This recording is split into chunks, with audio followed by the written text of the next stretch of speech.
अरविंद केजरीवाल की गिरफ्तारी के बाद एक बहुत बड़ी जिम्मेदारी जिनके कंधों पे आ गई है वो हैं पंजाब के मुख्यमंत्री भगवंत मान। भगवंत मान अरविंद केजरीवाल की गिरफ्तारी के बाद दिल्ली आए हुए हैं, हमसे बात करें। सर बहुत बहुत स्वागत है आपका। पहला सवाल सर यही है मेरा कि इलेक्शन घोषित हुए हुए हैं, चुनाव इसमें कैंपेनिंग चल रही हैं और आपके पार्टी के मुखिया समेत 3 बड़े लीडर अरविंद केजरीवाल, मनीष सिसोदिया, संजय सिंह, ये बहुत बड़े नाम हैं आपकी पार्टी के। ये मतलब मानते हैं कि ये अगर पार्टी का कोई चेहरा है तो ये उनमें से हैं। तो जब ये इस समय जेल में हैं, कैसे आम आदमी पार्टी चुनाव लड़ेगी, कैसे कैंपेनिंग होगी, कैसे मैनेज करेंगे आप लोग? 2014 में हम पहली बार पंजाब में इलेक्शन लड़ रहे थे, तो भगवंत मान कोई चेहरा नहीं था, प्रोफेसर साधु सिंह कोई चेहरा नहीं था, सभी वॉलंटियर थे, सभी अहदेदार थे, पद, कोई संगठन भी नहीं था। जब दिल्ली में पहली बार इलेक्शन लड़ा तब भी मनीष सिसोदिया, अरविंद केजरीवाल, गोपाल राय जी ये एक आंदोलनकारी क्रांतिकारी थे। तो चेहरा कौन बनाता है? चेहरा पब्लिक बनाती है। तो हमारी पार्टी में चेहरे की राजनीति शरद जी नहीं चलती। हमारी पार्टी में सभी जर्नैल हैं, सभी सिपाही हैं। तो आपने शुरू में कहा मेरी जिम्मेदारी बढ़ गई है। मेरी जिम्मेदारी बनती है ये कि मैं जो मेरी ड्यूटी लगेगी मैं निभाऊंगा।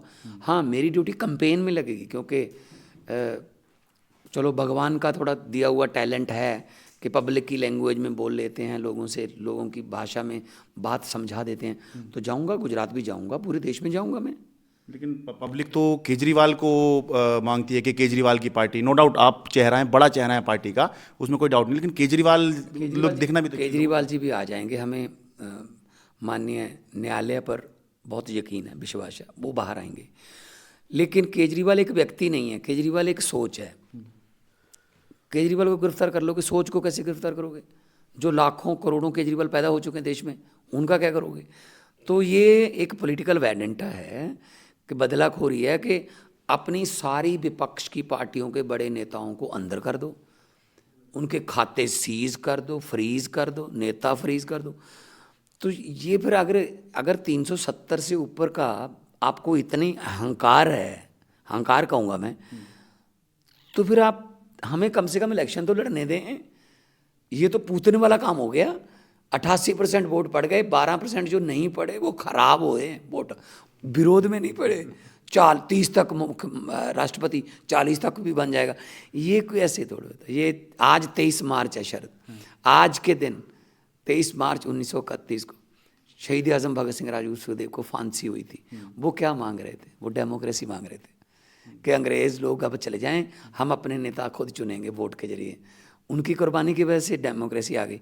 अब ये डेमोक्रेसी है, आज उनकी आत्मा तड़पती होगी कि इस डेमोक्रेसी के लिए 22-23 साल की उम्र में फांसी के रस्से चूम लिए, कि किसी को रहने नहीं देना, किसी की सरकार खरीद लो, किसी के एमएलए खरीद लो, किसी मेयर खरीद लो। देखा ना आपने चंडीगढ़ का मेयर कैसे बना? तो ये तो ठीक नहीं है डेमोक्रेसी के लिए।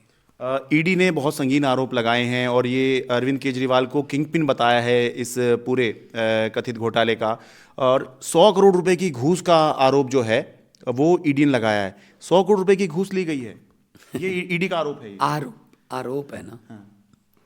साबित थोड़ी हुआ ना। ये बीजेपी का आरोप है असल में। ED means BJP, CBI means BJP, election commission means BJP, NITI Aayog means BJP. तो सभी जो कॉन्स्टिट्यूशनल इंस्टीट्यूशन है सब तो खत्म कर दी। किसकी मानते हैं? सुप्रीम कोर्ट की बात नहीं मानते। ये 5-0 के बेंच ने, ये चीफ जस्टिस साहब उस बेंच को हेड कर रहे थे, फैसला दिया दिल्ली का कि services should be under the government, elected government. उसी दिन 5 बजे के बाद, उनको पता था 5 बजे कोर्ट बंद हो जाएगी, ऑर्डिनेंस जारी कर दिया। तो किसी की मानते हैं?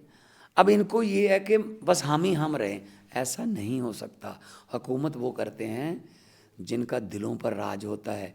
यूं कहने को तो मुर्गे के सर पे भी ताज होता है। ठीक है, आप ये पॉलिटिकली कह सकते हैं कि ये सारा बीजेपी है, लेकिन ईडी ने कोर्ट में ये कहा, क्योंकि लीगल तो केस है ही है, वो ये कह रहे हैं हमारे पास चैट्स हैं, हमारे पास मनी ट्रेल है जो ये साबित कर देते हैं, गवाह तो हैं ही जो ये साबित कर देते हैं कि हाँ ये हुआ है।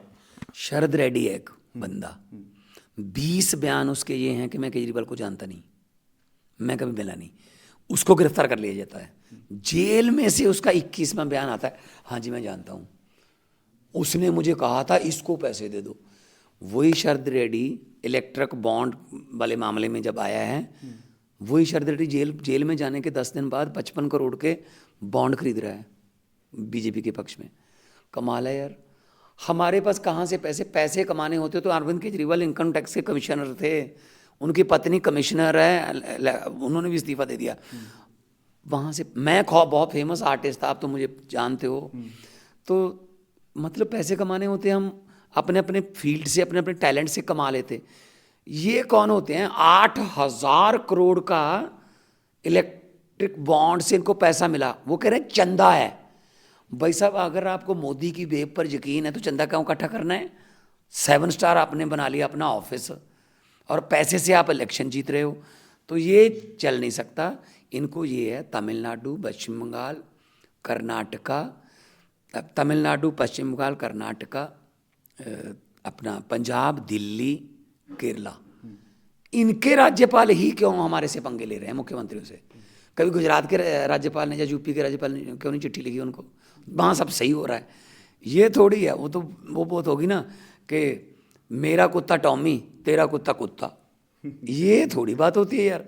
मतलब हम लड़ रहे हैं, आप फतवा लीजिए पब्लिक से, हम सर माथे पे लेंगे, जीतिए, लेकिन कम से कम चंडीगढ़ के मेयर की तरह तो मत जीतिए कि 36 वोट में से 8 वोट खराब कर दोगे और इमीडिएटली कह दोगे ये बन गया, ये बन गया। ऐसी बिल पास कराते हैं पार्लियामेंट में। हम लोग इकट्ठे ही थे, आप पार्लियामेंट कवर करते थे तब, मैं जब पार्लियामेंट में था, कि हाँ वाले हाँ कहें, ना वाले ना कहें, चलो चलो हाँ वालों की जीतो, हाँ वालों की जीतो। ये डेमोक्रेसी है? Is this a democracy? और is this a biggest democracy of the world? कहाँ से डेमोक्रेसी है ये?